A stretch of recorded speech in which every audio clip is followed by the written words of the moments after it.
আমার বেবির 6 মাস হওয়ার পর থেকে কিভাবে সলিড ফুড ইন্ট্রোডিউস করেছিলাম আর এখন কি টাইপের খাবার খাওয়াচ্ছি, কিভাবে খাবার খাওয়াই, সবকিছু নিয়েই আজকের ভিডিওটা থাকছে। খুবই রিকোয়েস্টেড একটা ভিডিও, তো চলো ভিডিওতে যাওয়া যাক।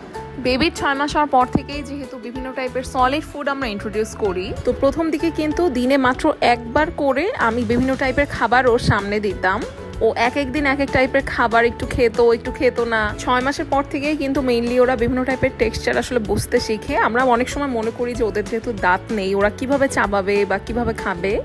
এই জন্য অনেক বাবা মাই যেটা করে যে একদম শুধু ব্লেন্ডারে ব্লেন্ড করা খাবারই বেবিদেরকে দিতে থাকে, কিন্তু এই জিনিসটা কিন্তু একদমই করা যাবে না। হ্যাঁ, মাঝে মাঝে ব্লেন্ড করে অথবা স্ম্যাশ করে খাবার তো দেওয়াই যাবে, কিন্তু সেই সাথে কিন্তু বিভিন্ন টেক্সচার ফুডও ওদের সামনে দিতে হবে। আর আমি বেশিরভাগ সময় ট্রাই করি যে ওর হাতেই খাবারটা দিয়ে দিতে, ও নিজের মতো করে খাক। কিন্তু মাঝে মাঝে নিজের মতো করে খেতে চায় না, তখন আবার আমি একটু মুখে দিলে তখন সুন্দর করে নেয়। তো দুইভাবেই আসলে চেষ্টা করি, কিন্তু এই সময় আসলে বেবিরা খাবে খুবই কম, ফেলবেই মেইনলি বেশি। তো এইটা কিন্তু মাথায় রেখে আমাদেরকে আগাতে হবে। তো ছোট বেবিদের খাবারের কোনো রেসিপি আজকে আমি ভিডিওতে দিচ্ছি না, কিন্তু তোমরা যদি রেসিপি চাও তাহলে আমাকে কমেন্টে জানিও, আমি কয়েকটা রেসিপি তোমাদের সাথে শেয়ার করব। কিন্তু সব সময় দেখা যায় যে হাতে সময় থাকে না, সব সময় খাবার আসলে রান্না করে খাওয়ানো হয় না। তো সেই ক্ষেত্রে আমি যেটা করি, আমার কাছে এই টাইপের কিছু হোমমেড সিরিয়াল আছে বা সেরেলাক আছে। এগুলো একটা পেজ থেকে আমাকে মেইনলি পাঠানো হয়েছিল ট্রাই করার জন্য। বেবি কিন্তু বেশ ভালোই পছন্দ করেছে। তো এগুলাতে দেখা যায় যে সব রকমের চাল, বাদাম, সুজি সবকিছু একসাথে মিক্স করা থাকে, এক এক রকম। তো এই খেজুর আর বাদামের যে সুজিটা, এটা অনেকটাই আমার শেষ হয়ে গিয়েছে। আর এই সিরিয়ালগুলোতে কিন্তু কোনো অ্যাডেড কেমিক্যাল, সুগার বা সল্ট এগুলোতে নেই। তো ছোট বেবিদের জন্য little foodie homemade food for babies এই পেজে বেবিদের বয়স হিসেবে বিভিন্ন টাইপের খাবারই কিন্তু তোমরা পেয়ে যাবে।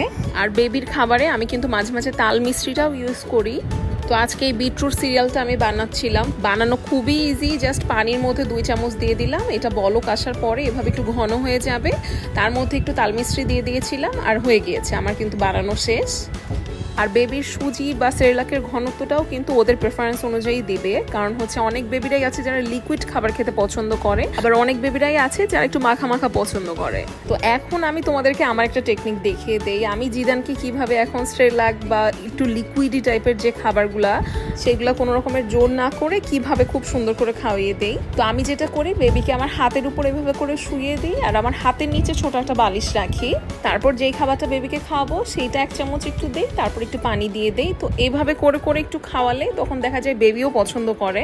আর ওকে খাওয়ানোর সময় কন্টিনিউয়াস আমি বিভিন্ন রাইমস অথবা কথা বলতে থাকি, যাতে ওর মনোযোগটা আমার দিকে থাকে বা ওর খাওয়ার সময়টা খুব ভালো কাটে। প্রথম জিদান বেবি কিন্তু এরকম কাত হতে চেত না, কিন্তু 2-1 বার ট্রাই করার পরেই কিন্তু আমি দেখেছি যে সেরেলাক বা লিকুইড কোনো খাবার খাওয়ানোর জন্য এই পদ্ধতিটাই সব থেকে বেস্ট আসলে আমার জন্য। আর বেবি যখন খেতে চাবে না তখন কিন্তু মুখ বন্ধ করে ফেলবে, তখন কিন্তু আর কোনো জোরাজোরি করা যাবে না। তো আই হোপ কিছু নতুন মাদের জন্য এই ভিডিওটা কাজে লাগবে, এই জন্যই মেইনলি ভিডিওটা শেয়ার করা। তো তোমাদের কাছে ভিডিওটা কেমন লাগলো অবশ্যই কমেন্টে জানিও। ভিডিওটা দেখার সময় প্লিজ মাশাআল্লাহ বলতে ভুলবে না। আর বেবি রিলেটেড আর কোনো ভিডিও দেখতে চাইলে সেটাও কমেন্টে জানিও। আজকের মতো ভিডিওটা এই পর্যন্তই। আল্লাহ হাফেজ।